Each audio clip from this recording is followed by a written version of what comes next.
Yang pertama ada akuntansi. Akuntansi merupakan sebuah metode dan juga penyediaan data kuantitatif dalam laporan keuangan suatu kegiatan dan memberikan informasi yang diperlukan, sehingga lebih efisien dan dapat melaksanakan kegiatan-kegiatan yang lebih efektif.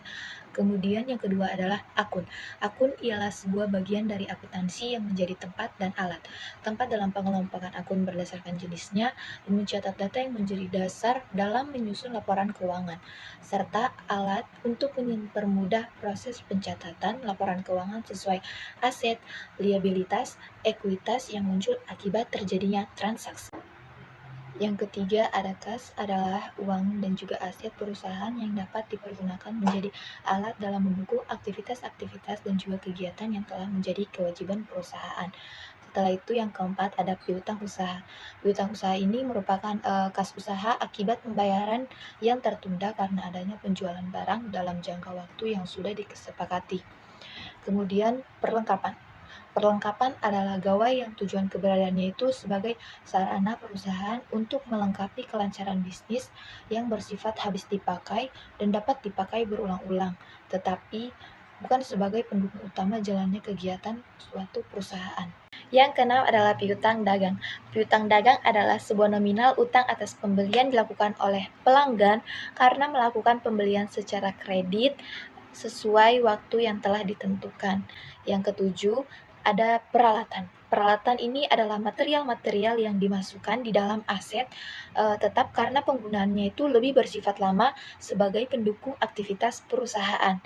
Yang kedelapan yaitu persediaan barang dagang. Persediaan barang dagang adalah sisa barang yang dagang yang tidak terjual hingga periode akhir akuntansi. Nah, yang kesembilan itu ada beban dibayar di muka. Nah, beban dibayar di muka adalah beban yang telah dibayarkan terlebih dahulu, tapi akan dinikmati itu masa kemanfaatannya itu beberapa periode yang akan datang. Apabila perusahaan melakukan pembayaran biaya-biaya yang melebihi dari satu periode atau pembayaran sekaligus, maka beban ini akan timbul. Kemudian yang ke-10 itu ada pendapatan diterima di muka. Nah, pendapatan diterima di muka merupakan kenaikan kas serta menimbulkan utang karena adanya pembayaran yang dilakukan terlebih dahulu oleh pelanggan atas pembelian produk maupun jasa yang akan dilakukan di masa yang akan datang. Dan ini belum boleh diakui sebagai pendapatan oleh penerima pembayaran di muka atau penjual karena belum terjadinya penjualan yang dapat diakui karena belum ada penyerahan barang ataupun jasa atau kewajiban di mana akan berubah menjadi pendapatan seiring dengan berlalunya waktu atau penyelesaian suatu pekerjaan.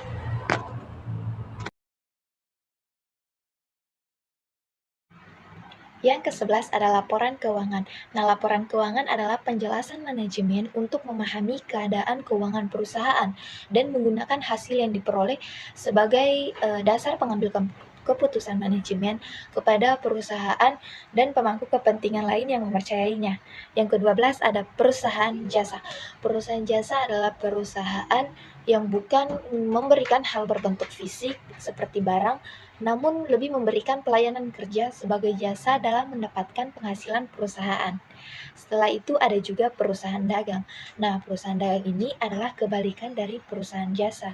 Hal ini dikarenakan perusahaan dagang menjual produk yang dibeli dan diperdagangkan lagi sebagai pendapatan perusahaan, bukan layanan atau jasa. Kemudian ada juga perusahaan manufaktur. Nah, perusahaan manufaktur yaitu perusahaan yang mengelola sendiri bahan-bahan mentah menjadi bahan setengah jadi atau bahan jadi, kemudian dijual kepada perusahaan dagang dan lain sebagainya sebagai pendapatan. Setelah itu ada yang namanya penyusutan. Nah, penyusutan merupakan nilai suatu barang atau aktiva tetap berwujud yang mengalami penurunan manfaat, yang mana mengubah suatu nilai aset-aset tersebut selama proses produksi untuk menghasilkan pendapatan, entah dikarenakan umur alat tersebut atau terjadi kecelakaan kerja yang tidak disengaja sehingga merusak nilai alat tersebut. Yang ke-16 adalah akumulasi. Akumulasi merupakan pengelompokan. Jadi, akumulasi penyusutan merupakan kumpulan dari seluruh biaya yang tidak termasuk dalam biaya produk dan bukan dana pengganti aktiva, melainkan jumlah harga peroleh aktiva yang telah dibebankan melalui pemakaian dari periode-periode sebelumnya. Yang ke-17 ada utang usaha. Nah, utang usaha adalah liabilitas yang muncul akibat terjadinya transaksi pembelian yang dibayar secara kredit untuk kelancaran operasional perusahaan. Kemudian ada utang dagang. Utang dagang ini adalah nominal yang timbul akibat pengambilan kredit pembelian barang dari pemasok dalam jangka waktu yang telah disepakati. Kemudian juga yang ke-19 ada ekuitas. Ekuitas ini merupakan pertukaran dengan harapan mendapatkan timbal balik, yaitu memberikan keadilan serta kepuasan pelanggan sesuai dengan presentasi yang dimiliki oleh masing-masing pemilik atas hak sisa yang sudah dihitung. Yang ke-20 ada pendapatan. Nah, pendapatan ini merupakan keuntungan yang belum direalisasikan serta aliran masuk kas dalam peningkatan jumlah aktiva atau penurunan kewajiban suatu organisasi sebagai akibat dari penjualan barang dan jasa kepada pihak lain dalam periode akuntansi. Yang ke-21 adalah penjualan. Penjualan ini adalah pendapatan lazim dalam perusahaan dan merupakan jumlah kotor yang dibebankan kepada pelanggan atas barang dan juga jasa. Nah, setelah itu ada penerimaan. Nah, penerimaan ini memperoleh timbal balik atas hal yang sudah dikerjakan dalam bentuk kas dan lain sebagainya. Setelah itu, yang ke-23 ada return penjualan. Nah, return penjualan adalah penerimaan penjualan atas permintaan barang yang dikembalikan oleh pembeli karena tidak sesuai atau sudah rusak. Kedua empat ada potongan penjualan.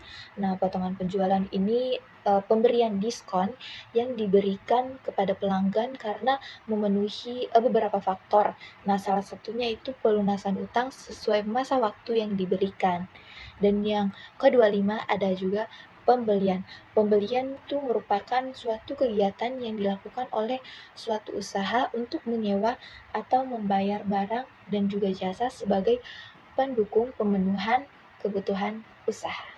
Setelah itu ada return pembelian. Nah, return pembelian adalah pengembalian barang yang telah dikirim karena tidak sesuai atau rusak antara penjual dan pemasok, sehingga utang penjual pemasok itu kurang. Kemudian ada juga potongan pembelian.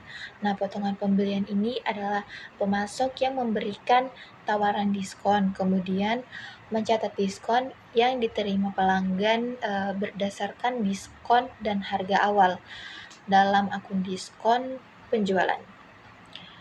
Setelah itu ada juga harga pokok penjualan. Nah, harga pokok penjualan ini adalah barang yang tersedia untuk dijual dikurangi persediaan akhir.